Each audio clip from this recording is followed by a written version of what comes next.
Tout de suite, c'est-à-dire.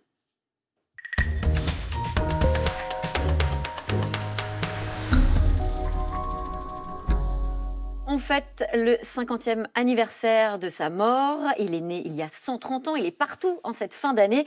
On croyait tout savoir de l'homme du 18 juin et pourtant notre invité ce soir va nous prouver le contraire. Bonsoir Patrice Duhamel. Bonsoir. Vous êtes un homme bien connu de médias, journaliste, scénariste aussi, puisque la dernière série que vous avez co-scénarisée a été diffusée il y a quelques semaines sur France 2.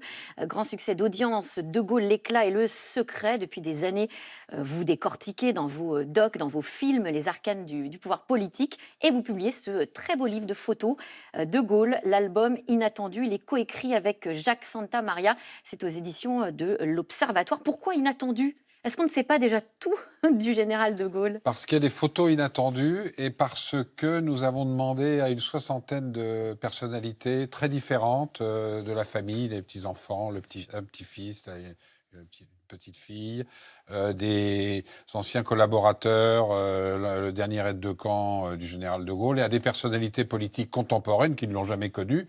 On leur a demandé, ou à des journalistes, on leur a demandé de choisir une photo et de la commenter ou de témoigner lorsqu'ils étaient à ce moment-là aux côtés du général de Gaulle. Et c'est ça qui est vraiment, de notre point de vue, inattendu, parce que ça donne un regard très différent, des regards différents sur le général de Gaulle, et politiquement, par exemple, des regards de gaullistes purs et durs, des vrais gaullistes, et puis des regards de dirigeants socialistes, François Hollande, Laurent Fabius, Jean-Pierre Chevènement, plutôt favorables à ce que l'on peut retenir à tel ou tel moment du général de Gaulle. Le général de Gaulle qui est devenu une figure du patrimoine national.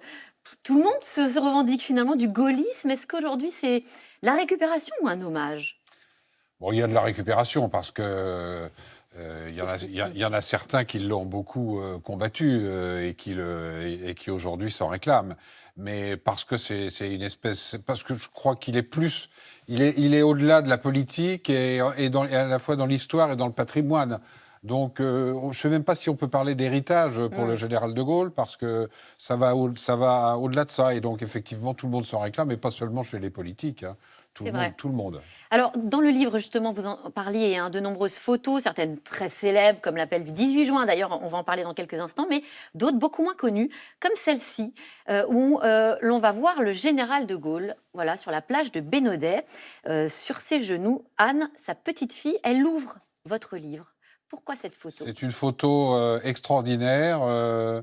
Yvonne et Charles de Gaulle avaient 3 enfants. Anne est la cadette, elle est née en 1927, donc cette photo est 1933. Anne a 6 ans et c'est une enfant qui est atteinte de trisomie 21 et ça va être à la fois un drame personnel et une manifestation permanente de tendresse absolument extraordinaire du couple de Gaulle. Charles de Gaulle, dès qu'il peut la voir, il la voit, oui, il lui chante des chansons, il est extrêmement proche. Elle va disparaître lorsqu'elle aura 20 ans, en 1947.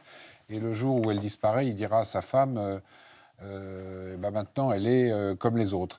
Et dans la personnalité du général, Anne a joué un rôle très important parce qu'il y avait ce drame, parce qu'il y avait cette tendresse. Et aussi, et là les témoignages sont très nombreux, parce qu'il tirait de ce handicap et de cette jeune fille handicapée une force tout à fait étonnante, dont il parlait rarement, parce que chez les De Gaulle, il y a beaucoup de pudeur, mais dont il parlait quand même assez très, très proche. Alors c'est vrai, beaucoup de pudeur, et puis aussi une image parfois un peu de raideur, finalement, du militaire. Et on découvre dans votre livre, alors il y a cette image-là, et puis il y en a d'autres, bien un autre élan, une autre posture finalement qui nous parle aussi du général, comme celle-ci, où on est en août 44, voilà, sur les Champs-Élysées, et cet élan du général de Gaulle qui embrasse une femme sur les champs. Et c'est une photo qui est commentée par son petit-fils, Yves de Gaulle. Yves de Gaulle, oui. Et c'est une photo tout à fait étonnante, parce que vous avez totalement raison. Il y a la raideur militaire et la raideur aussi dans la manière dont il est physiquement présent en général. Et là, mais il faut mesurer ce qu'est l'atmosphère ce 26 août 1944 sur les Champs-Élysées. C'est le lendemain de la libération de Paris, de son grand discours. Il descend les Champs-Élysées, il va aller à Notre-Dame. Il y a une foule absolument gigantesque. Mais il ne détestait pas les bains de foule, le général de Gaulle. Quand il était président, il allait au contact, et même en prenant des risques, parce qu'au moment de l'OAS et de la fin de la guerre d'Algérie, il prenait vraiment des risques. Alors, il y a des photos célèbres et puis des photos volées. Peut-être première paparazza de l'époque, je ne sais pas, comme cette photo qu'on va voir prise à Baden-Baden, en Allemagne, en pleine crise, mai 68, voilà, c'est à ce moment-là. Qu'est-ce qu'on y voit sur cette photo ? On voit à la résidence du gouverneur militaire français en Allemagne, donc à Baden-Baden, le 29 mai 1968. On est dans les événements que l'on connaît à Paris et dans tout le territoire français. Et De Gaulle disparaît. Pendant plusieurs heures, personne ne sait où il est, ni le Premier ministre Georges Pompidou, qui s'en plaindra, ni le secrétaire général de l'Élysée. C'est pas où il est parti. Et là, il arrive dans la résidence. Il est où, là ? Et il est devant la résidence. De dos. Et il est avec le général Massu. Il va passer à peu près une heure et demie à Baden-Baden avant de rentrer à Paris. Et le général Massu va contribuer à le convaincre qu'il faut rentrer, qu'il faut se battre, qu'il doit faire face, qu'il doit faire front et que le général de Gaulle ne peut pas... Voilà. Que tout n'est pas foutu, parce qu'il y avait cette fameuse phrase « tout est foutu, Massu ». Quand il est arrivé, il a dit à Massu, tout est foutu. Voilà. Mais c'est intéressant parce que c'était à la fois un politique, un grand politique et un grand militaire. Et donc on n'a jamais vraiment su, et on n'a pas la réponse encore aujourd'hui, on n'a jamais vraiment su si en quittant Paris secrètement, pour aller à Baden-Baden avec des hélicoptères qui volent en prenant des risques, là aussi très bas, pour qu'on ne sache pas où il est. Personne, ouais. C'est inouï comme situation. On n'a jamais su ce qu'il avait en tête. Il avait plusieurs choses sans doute en tête. Il pensait pouvoir revenir, comme il l'a fait quelques heures après, discours le lendemain à la radio, comme le 18 juin à Londres, et un triomphe électoral un mois plus tard, ou s'il pensait ne pas revenir. On n'a jamais très bien su. Alors quand même, on ne finira pas cette émission avant de parler de cette fameuse photo du 18 juin, vous l'évoquiez. On a tous entendu parler de cet appel.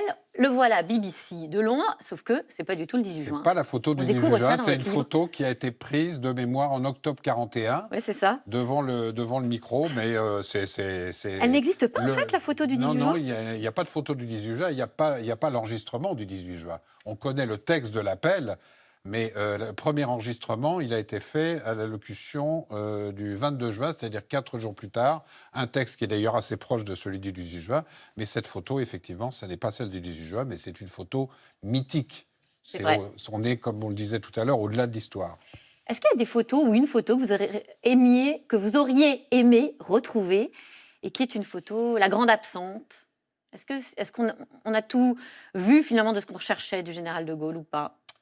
Peut-être une photo, mais je ne sais pas si elle existe, je ne crois pas, où on le voit écrire l'appel du 18 juin, et à un moment où, dans l'après-midi, la fin d'après-midi, la veille du 17 et la matinée du 18, où il n'est pas totalement sûr de pouvoir prononcer son appel parce que le cabinet britannique est plutôt hostile, et c'est Churchill qui va dire au cabinet britannique, et qui va faire dire au cabinet britannique, non, c'est lui maintenant, après ce qui s'est passé, après la honte de Pétain, la demande d'armistice, etc., c'est le général de Gaulle qui doit s'exprimer au nom de la France. Bon, en attendant, il y a encore plein de très belles photos à découvrir qui racontent tellement de pans de notre histoire. Merci Patrice Duhamel. Merci. De Gaulle, l'album Inattendu, c'est aux éditions de l'Observatoire. Tout de suite, c'est dans l'air. N'hésitez pas à poser toutes vos questions par Internet ou par SMS au 41 555. Bonne émission à vous.